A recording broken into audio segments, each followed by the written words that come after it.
Hare Krishna. So we welcome all the devotees for today's session. Let's start with the prayers. Please join me in chanting the prayers.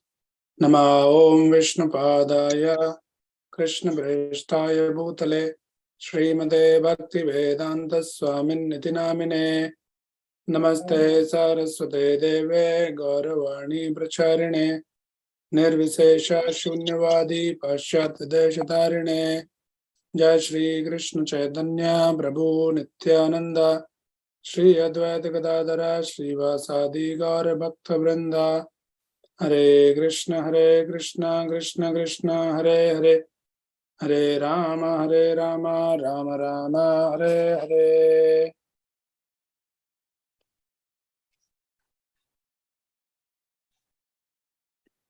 Hare Krishna. So welcome all the devotees for today's session. So yesterday we discussed about the Balramji, who was the seventh son of Devaki. And for last 2 days we have been discussing about on the Balram Tattva and the various pastimes of Lord Sri Balramji. And we understood that how Balramji is not different from Krishna, but he comes to teach us that how to serve Krishna. Krishna, who is the Supreme Lord, and he should be served in the best way possible. So Balramji, who is not different from Krishna, comes and by his personal example, he teaches us. So the same Balramji in different incarnation of Krishna is always come along with Krishna. So when Krishna comes in the form of Lord Ramchandra, so Balramji comes as the younger brother, as Lakshmana. But when he came as Lakshmana, so he was having some complaints. He is like Balramji is known as Adi Das, means he is eternally in the mood of serving the Lord, but is still in the serving also he was having some complaints. What was that complaints? It's not because he did not like to serve, but there are some pastimes wherein Lord Ramchandra asked Lakshmana to send Sita or drop Sita in the Balmiki's ashram. So Lakshmana did not like this idea, that why, because somebody said something and why the Sita should be abandoned like this. But since he was a younger brother, so he couldn't do much about that. So he was a little disappointed. And similarly, there was a Agni Pariksha for Sita Devi. So Lord Ramchandra asked Lakshmana to arrange the fire, and then Sita Devi has to enter into the fire.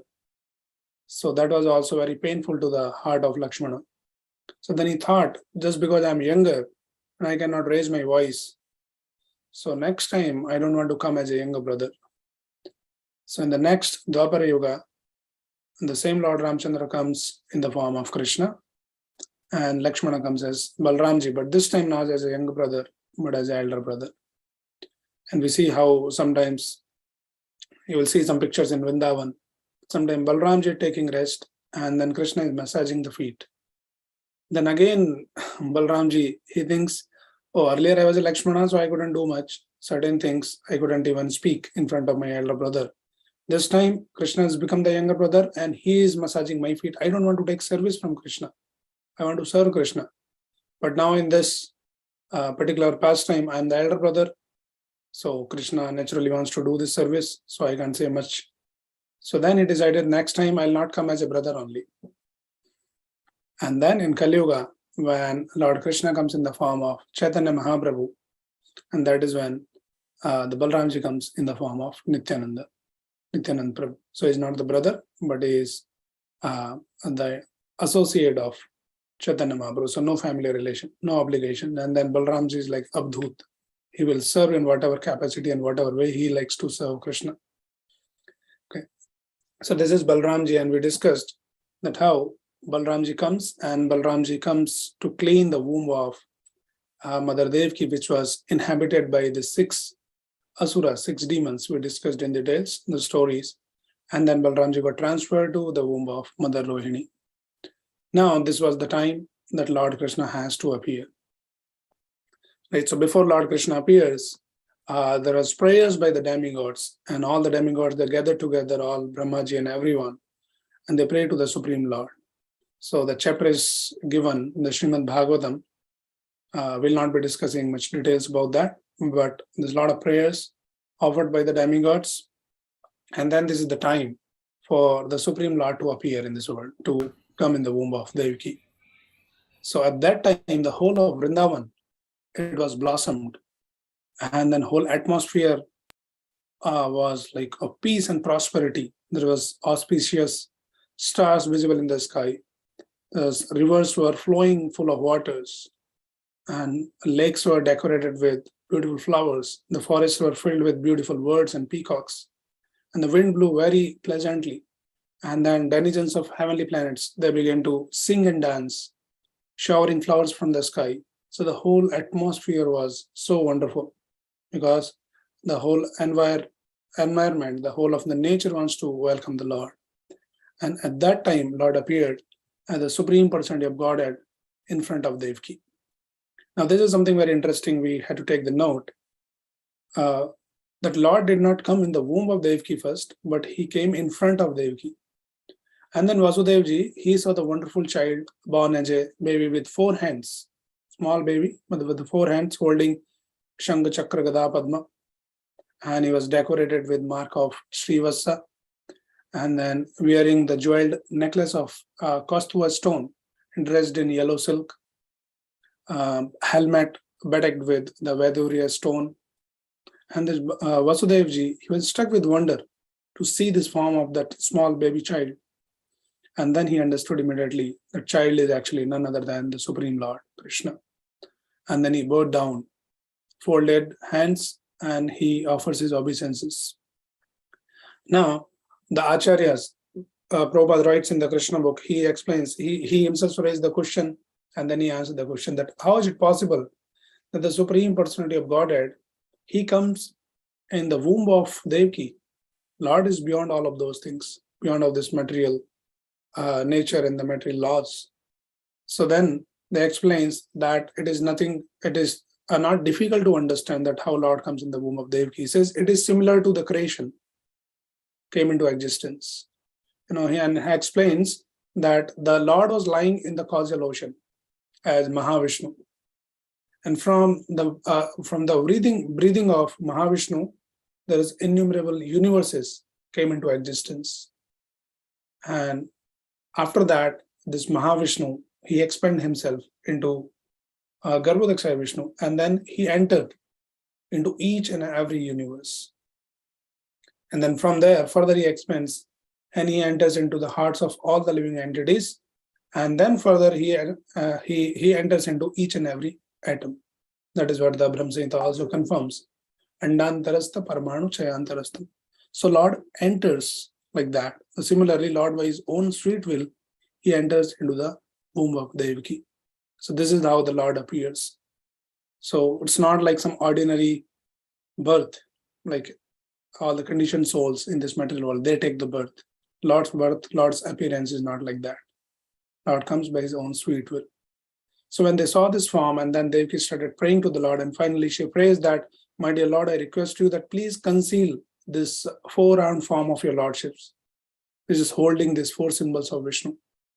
Because Mother Devaki was still scared, because she had a very horrible experience that all her 6 sons was killed by this demoniac brother Kamsa, and she was a little concerned and scared that what if Kamsa get to know about this, and then he comes and kills this child also.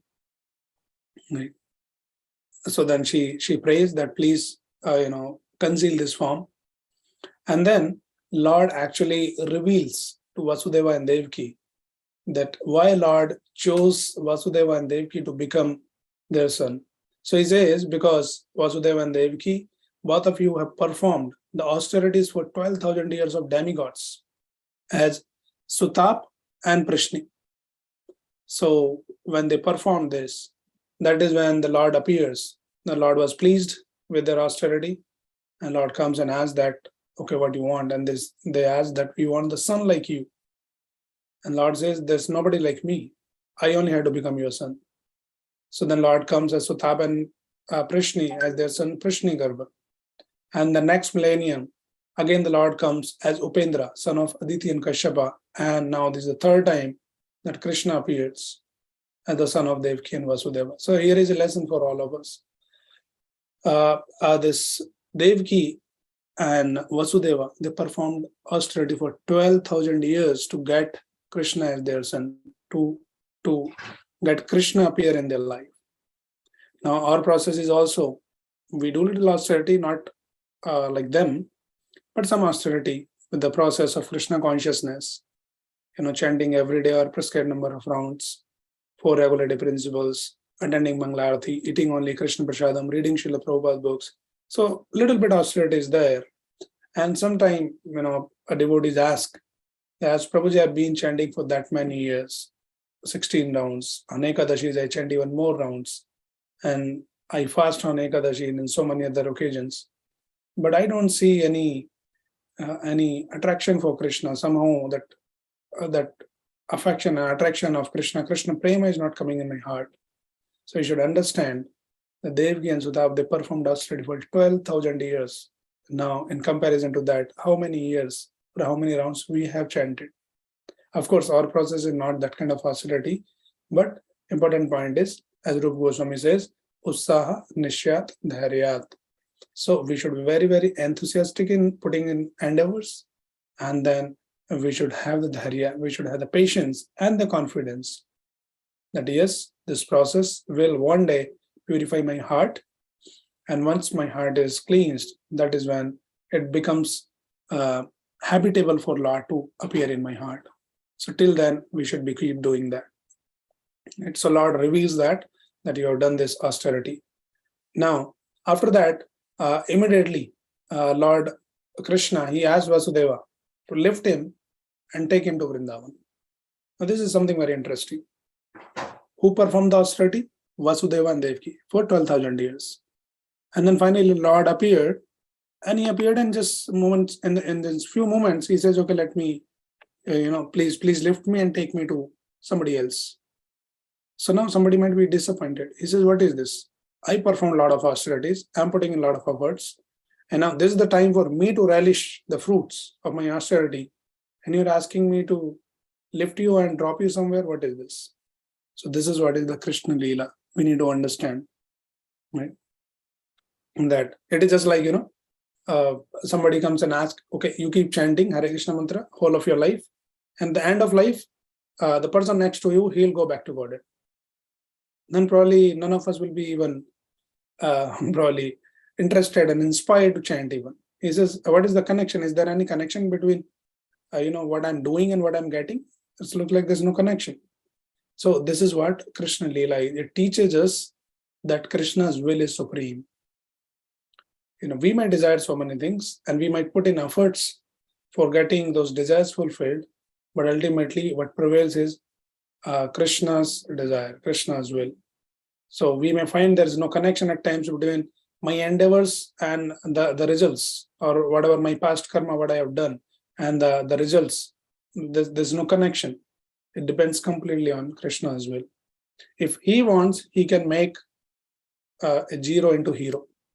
So this is what now Krishna is showing by this example, and that he asked Vasudeva to lift him and take him.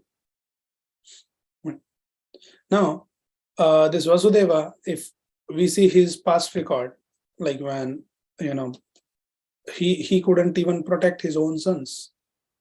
So basically his history has been not that great. His record is not that great, but still, Lord chose him to take up some task, wherein we see in this material world, if somebody had done something in the past and he had not performed well, then first of all, that person himself lose the enthusiasm. He says, "Oh, I'm so bad, I can't do, please don't ask me to do, I did last time, I messed up." And more than the person himself, the others doubt on the ability of that person. But in Krishna consciousness, the principle is different. It is beyond all this logic and reasonings that somebody has some abilities or some capabilities or the performances and all that. If Krishna wants, then he can make a zero into hero. Right? And so we should have that confidence. So we should be ready to lift the Lord. So as soon as Krishna asked Vasudevji that lift me. So Vasudeva did not get into the argument and discussion. Hey, can't you see me that I am bound by all the shackles? Why you're asking me? First, you should do something about this, and then only I can lift you. No, there was no discussion like this. Lord says, you lift me without any second thought. Vasudevji started lifting. There was no discussion, there was no planning that I am bound by all these shackles. What will happen? How would I walk out? How will I move with those shackles? But immediately he lifted. Right. So this is the principle. In Krishna consciousness, as soon as we lift the instruction of the spiritual master, immediately all our limits, all our bondage, all our shackles, it will be broken by the grace of Krishna and the spiritual master. As soon as we lift the instruction of Krishna and Prabhupada. And that is how Prabhupada has made the system in Krishna consciousness movement, that the first thing we do in the morning is lift Krishna. How we lift? We lift our chanting back and we start chanting Hare Krishna, Krishna Krishna, Hare Hare, Hare Ram, Ram Ram, Hare Hare. As Krishna's name is non-different from Krishna, so the first thing we all Krishna conscious devotees we do in the morning is we lift Krishna. And as soon as we lift Krishna, then we see that we are automatically, by Krishna's grace, we are all free from all kinds of uncertainty, all the challenges, all the shortcomings which comes on our way to serve Krishna. Krishna will take care. So the devotee should be ready to serve Krishna without any if and but, without any argument and discussion. He says, I am ready. Orders comes and I'll take. Let me take this opportunity to serve Krishna. So this is the lesson here. So Vasudevji left Krishna and he just, everything, started working out automatically. All the shackles was broken and all the doors were open and all the guards, they fell asleep, and then he can easily and smoothly, he can move out, Vasudevji. And then when he moved out, it was a dark night. And when he goes out, and then there was a heavy rain and then this flood in the Yamuna river, but everything becomes so bright that he could see everything. So that is also another principle, as it is said in the Chaitanya Charitamrita, Krishna Surya Sama, Maya Hayandaka, Jahan Krishna, Tahan Rahi, Maya Radhika. So Krishna is like the sun. So when sun is there in our life, then we should not be afraid of the darkness. So there might be so many limitations. We might be ignorant. We might not know so many things that how to do, what to do. But as soon as we lift Krishna, we depend on Krishna, and then Krishna will show us the light. So Vasudevji, he comes out and then he can easily cross over the whole of Yamuna river, and he goes to the Gokul where everybody was fast asleep, and then very silently he goes inside the house of Nand Maharaj and Yashoda Mai, and there in the Gokul, the Yashoda Mai also gave the birth to a child, which was a baby girl. And then Vasudevji goes there and he exchanged. He keep the Krishna there next to Yashoda and left the baby girl. And then Vasudeva comes back and settles back as if nothing happened. And then Kamsa, he heard the noise of baby born crying, and then he came immediately, and then he saw, oh, it's the eighth. The prophecy said that there will be eighth son, but I see there's a girl here. So looks like there is a fake prophecy also now. These demigods are also, they also become cheaters. They also do all kinds of fake prophecies like that. So he was a little disappointed and bewildered. He says, we never expected that eighth child will be the girl. But Krishna was such a demonic person, Kamsa, that he did not consider that anyway it's a baby girl, so I should leave. But he didn't want to take any chance. So he immediately snatched that baby girl and wanted to hit against the wall and wanted to kill this baby. And Devaki was crying bitterly that, my dear brother, please, you already have killed my 6 sons. And she is a girl, she is not my son. My 8th son was supposed to kill you, he is a girl, please leave. But he did not listen, and he was just ready to slam her on the wall, against the wall. And that is when this baby girl slipped out of the hand of Kamsa and goes in the sky, become the Yogamaya, the 8-handed form. And then he says, Kamsa, you are such a fool. Actually, the person who will kill you, the child who will kill you, is already born somewhere. So this is what is the Krishna's birth is. That is why Krishna says in the 4th chapter of Bhagavad Gita, Janma karma cha me divyam, evam yo veti tattvadaha, tyaktva deham punarjanma naiti mamedi sorjana. So Krishna's appearance, Krishna's activities, they're all not ordinary. They may look ordinary at times, but they're all divyam. They're transcendental. And one who understands, then he becomes free from this cycle of birth and death. So it is so very important that we read and we hear again and again, we read and hear this wonderful and beautiful transcendental pastimes under the guidance of the bona fide Acharya like Srila Prabhupada. And then we understand the tattva. The story we all know, but we need to understand it tattvataha. Then we become free from this cycle of birth and death. Right. So this is what is the Krishna's appearance happens. And then when this Yog Maya predicted, she told that the child is already born somewhere. Then Kamsa's heart was filled with regret and he started crying and regretting that, why unnecessary I killed all the sons of my sister. And then finally he begged forgiveness. And this Devaki and Vasudevji, they are so simple-hearted that they forgave him. They forgot all what had happened in the past. And they say, okay, no worries. Please don't feel bad. It's okay. It happens. And a lot of discussions happens there. But after that, we understand that how the demons works. He felt regretted, he begged forgiveness, and as soon as he comes out, he met his associates, and all these demons, demonic associates, again they provoked him. Say, no, you should not take the chance like this. Don't be so foolish. So we had to find that where the child is born. So probably our proposal is that all the children who were born within last 10 days in the whole of Vraja, we should kill all of them. We have to make the arrangement to kill all of them. These are all demonic proposals. And this Kamsa also agreed to this proposal. So foolish.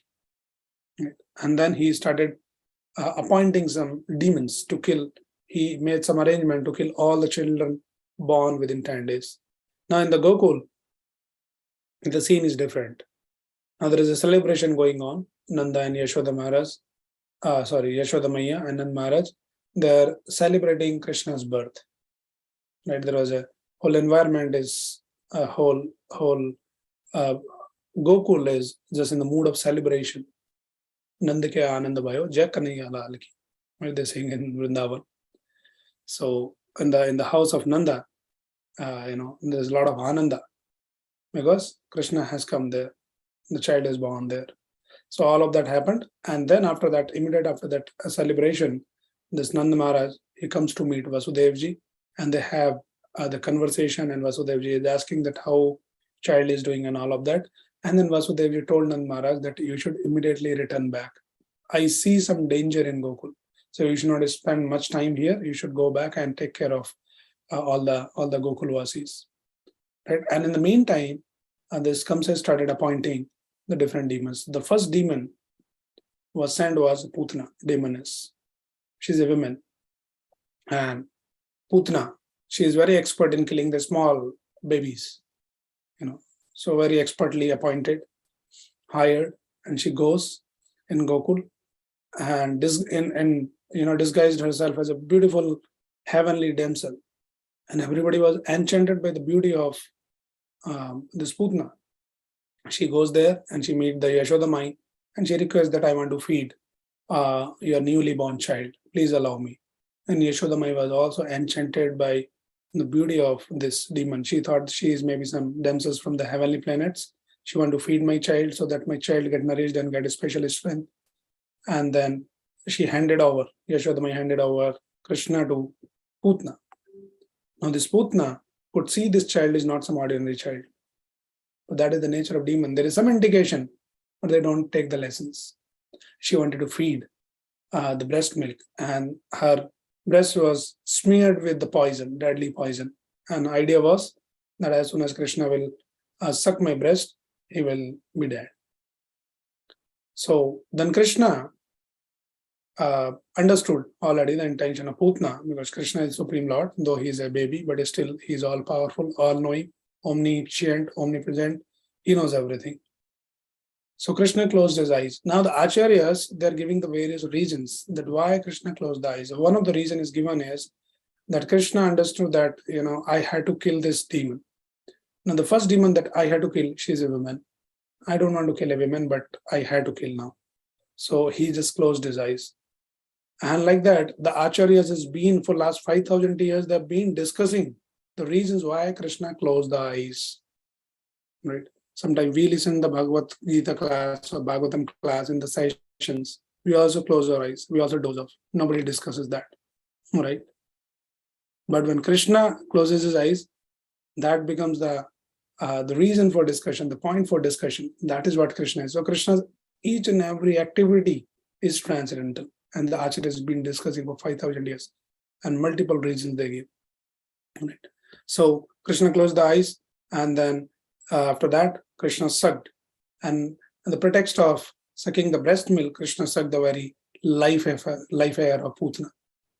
And then the Putana, when Krishna was sucking the life air, Putana started feeling like she's choking and she couldn't do anything, and she wanted to throw this child away, but she couldn't really get rid from that clutch of Krishna. And then Putana came to her original form, which is a very demonic form, very gigantic form, demon. She came and everybody was perturbed. Yashodama and all the Brajvasis. So what happened? They're thinking that this Putana demon is holding my child, my baby, Lala, Krishna. But they didn't know that Krishna is holding her. Krishna is not leaving her. And then finally, she fell dead. Right? So this is the first demon killed by Krishna, the Putana demon. Now, all these pastimes we'll see, we'll not discuss in much detail, we have the constraint of time. But we'll see this many demons will come and they'll try to attack Krishna, and then Krishna had a lot of fun. And like a child play, he will kill all the demons. But through all these pastimes, one very common theme is being shown and presented in the Bhagavatam, that it shows that Krishna's heart is so merciful. His heart is full of compassion. Even the demon who's coming to kill with the bad intention to kill Krishna, and Krishna's heart is so kind that he gave this Putana demon the position of the mother in the spiritual world. Right. So the Shukdev Goswami narrated this pastime, and in fact, Shukdev Goswami has a very kind of an emotional connect with this pastime. And there is a story, like initially in the first day we are discussing that how Shukdev Goswami was for almost 16 years. He was within the womb of his mother, and when he was assured that Maya will not touch, he comes out. But initially, Shukdev Goswami was an impersonalist. So one time, and he just walked away. And one time, this Shukdev Goswami was sitting in meditation, and there was a woodcutter in the forest. And this woodcutter, actually, he was singing some shlokas, some like in a very poetic way, very sweetly, and that attracted the mind of the Shukdev Goswami, who was originally impersonalist. So the shloka was about this pastime of Putana, wherein the shloka from the third canto of Srimad Bhagavatam explains that how Krishna is so kind that he delivered and gave the position of a mother to the demon who came to kill.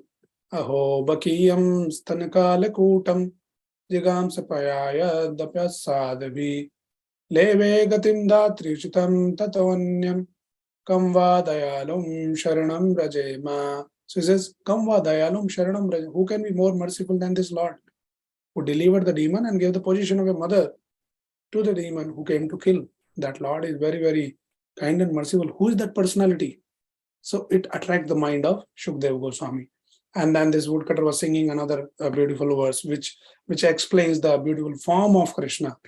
Barha pidam natavar bapu karnayor karnikaram vibradavasa khanakakabisham vajantim chamalam randran veno radar sudayor apuryan gopavrande vrindaranyam sapadaramnam pravishati gita kirtihi.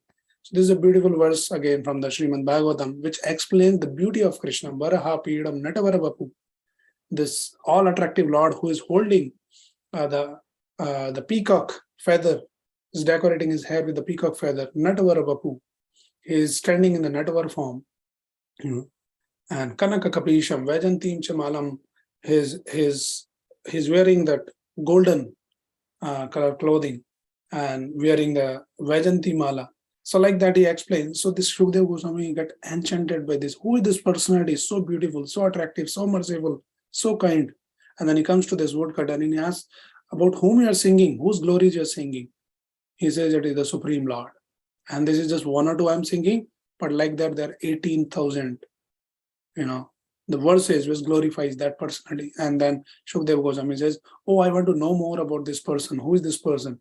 And he says, for that you go to my guru, he will teach you. He says, can you take me to your guru? And then this woodcutter takes him to the Vyasadeva.